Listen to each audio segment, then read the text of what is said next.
Educators agree. Individually adaptive, blended learning in flipped classrooms will be the future of education. But this future is arriving much too slowly.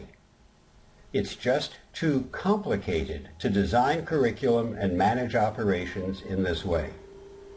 The first company to make it really easy to create and manage blended learning will gain a major competitive advantage and win the market for its own offerings. We can help that company do that. We offer new tools to simplify, speed, and cut the cost of developing the new data systems needed. Systems to help teachers, administrators, and curriculum developers fill in the gaps in the data systems now available. What are those gaps? Learning management systems help teachers teach, primarily helping them manage homework. But they don't shape adaptive learning or help teachers handle its variations in flipped classrooms. And adaptive learning systems help learners learn with instructional materials that adapt to their needs and preferences. But they also don't support group or classroom activities. Neither addresses the front end of education management, curriculum and operations design, or the back end, resourcing, scheduling, and managing individualized instruction within a group or classroom setting. More complete and integrated systems are needed. These will be complex, but they must also be flexible and easily customized to the needs of any school or teacher. And they should be low cost to develop and maintain. This means they'll be delivered from the cloud and heavily parameterized. Done well, parameterization allows any school, any curriculum, or any changes in design or operations to be handled with easy editing of the specification parameters, not with the higher costs of programming and database changes. If that sounds too idealistic, then consider this. Our company, Dynaspecs, has been building and delivering data services exactly that way to demanding clients like AT&T, Texas Instruments, DuPont, Lockheed Martin, and others. And we've been doing it for over 14 years. We know how to do this. This diagram depicts our technical architecture. Feel free to review it later by pausing the video here. For now, we move on with our operational Dynaspecs now enhanced to support design and specifications for education.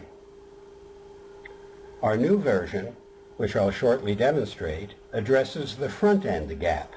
For the back-end, operations management, we've developed a sophisticated model, our Dynacurriculum Simulator.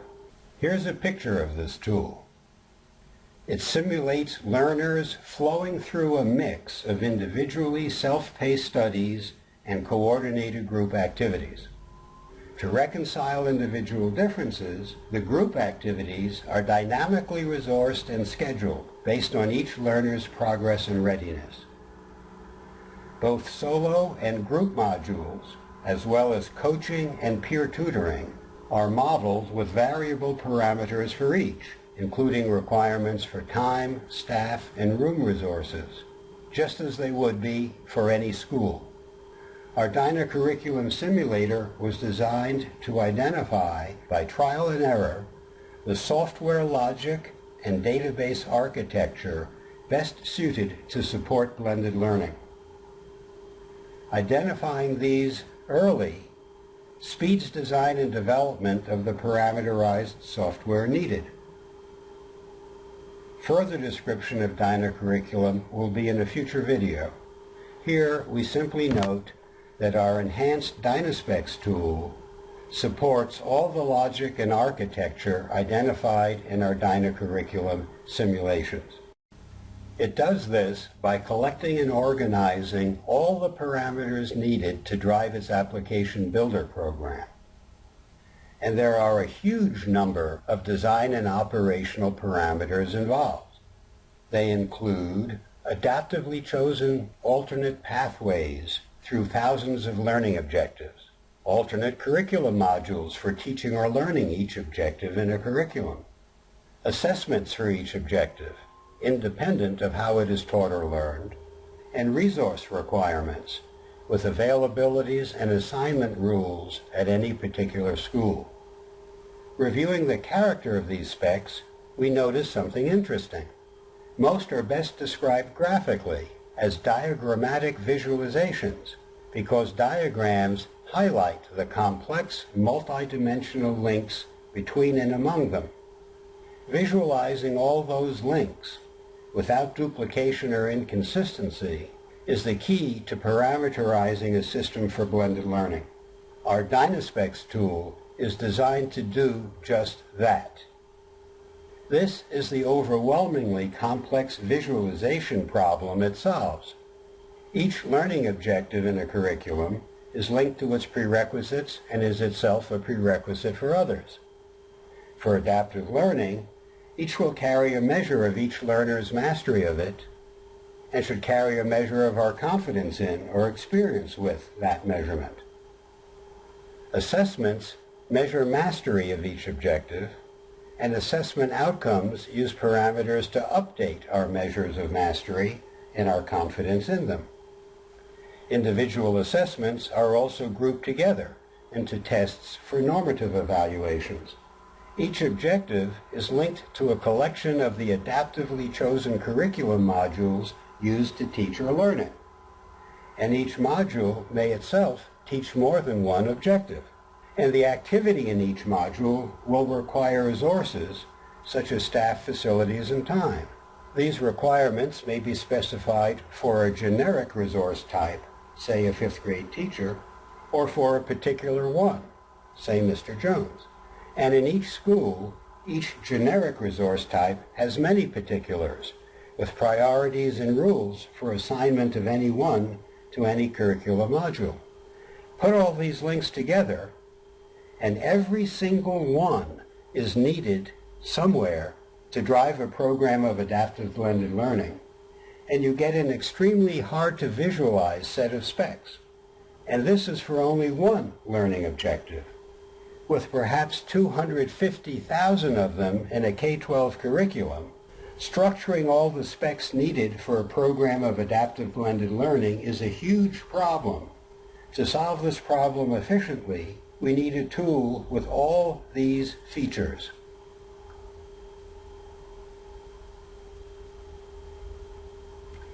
Dynaspecs is that tool. Now I'll demonstrate its use. A multi-user web app, Dynaspecs requires login with an organization code as well as a personal user ID and password. Going to our specs management screen, we see a navigation panel at left, a graphic visualization panel at center, and a properties inspection panel at right.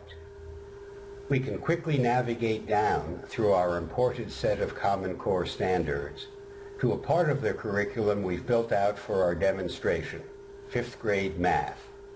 Here we see the master prerequisites flowchart assembled for all the learning objectives leading to all the Common Core standards that we've modeled for this curriculum segment.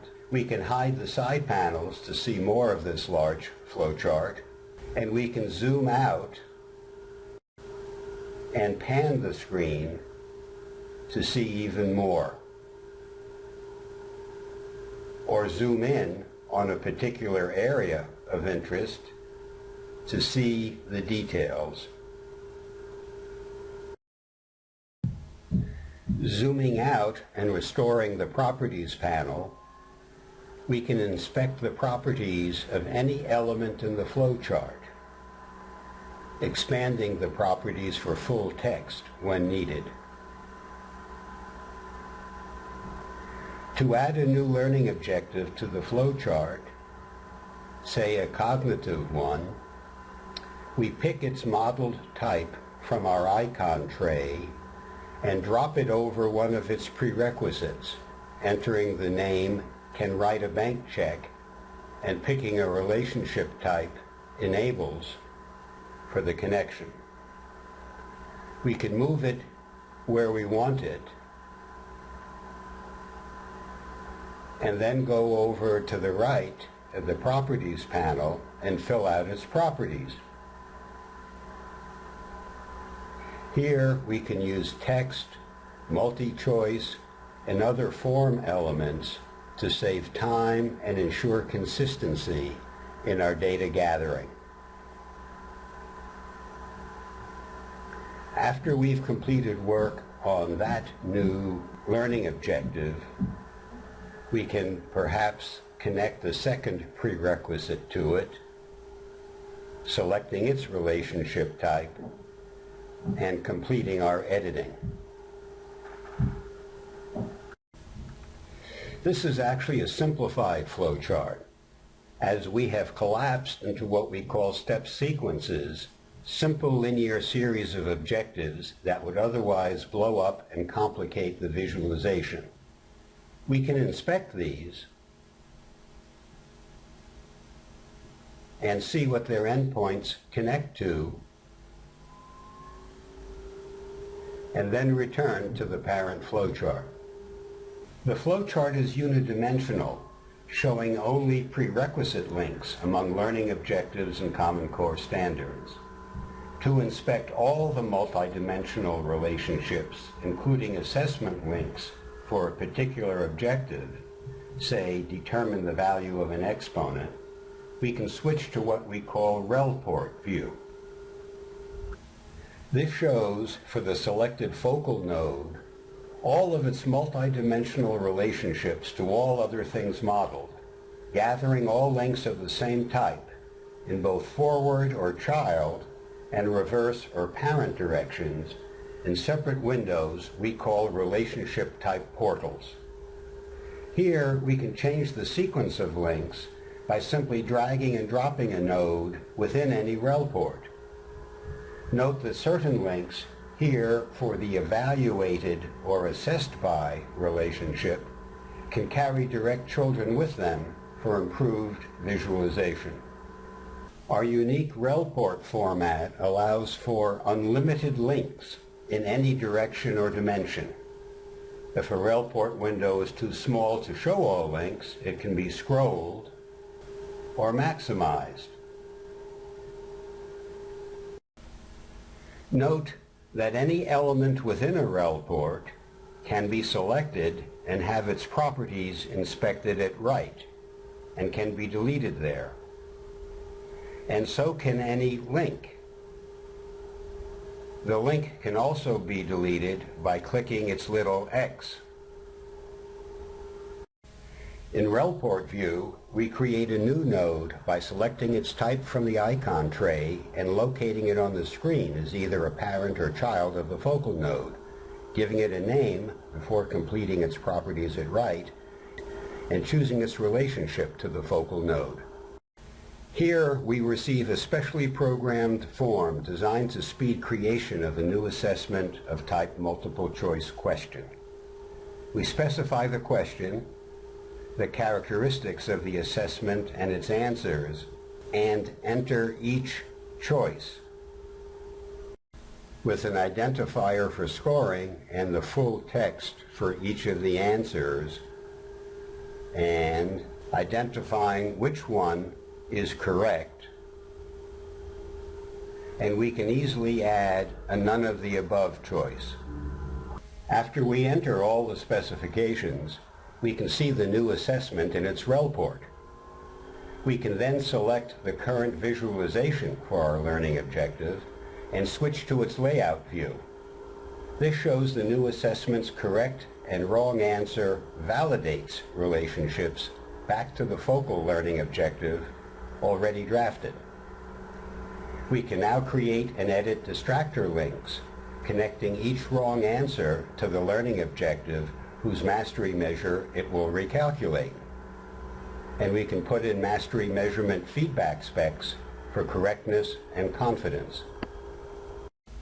So far, I've shown you the most graphical part of Dynaspecs, but our tool is also used to define the data models for such things as learning objectives and assessment questions, and for such relationships as validates and teaches.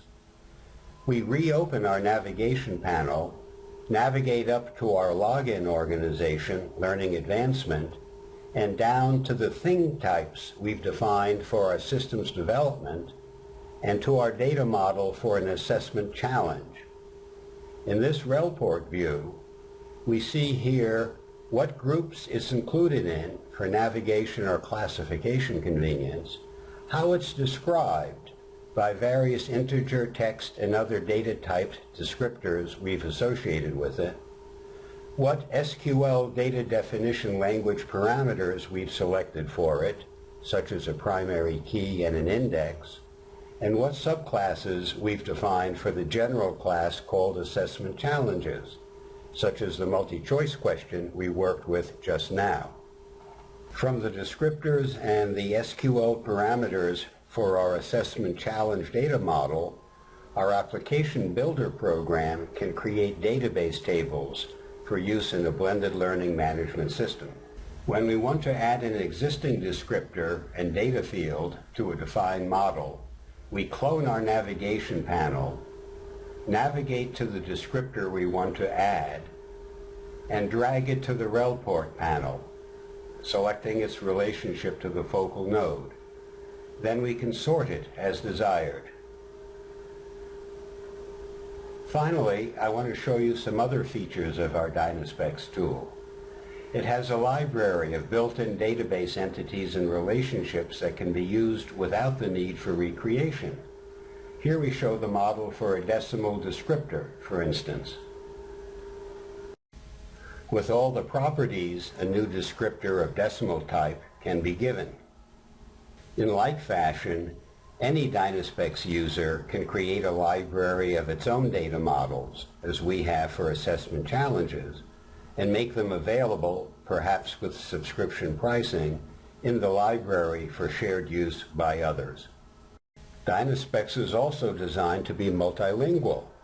Here we change our preferred view of our specs to that of Dynaprice so we can navigate to an element that can be viewed in multiple languages. When we change our viewing preference to Japanese, for instance, our focal node is shown in that language. Keeping a Japanese preference, we can navigate elsewhere, and the translated node remains in Japanese, while other nodes without translations will be shown in their native languages, in this case, English. Users may likewise customize the name and property values of anything in the library. We hope this description and demonstration have given you a feel for the power and ease of use of our Dynaspecs tool. We believe it has a unique combination of features, those needed to design curricula and operations for blended learning.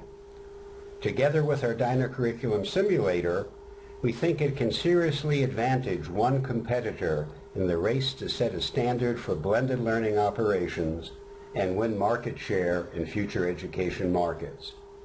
Our company, Dynaprice, seeks a partner with whom it can work to achieve that goal.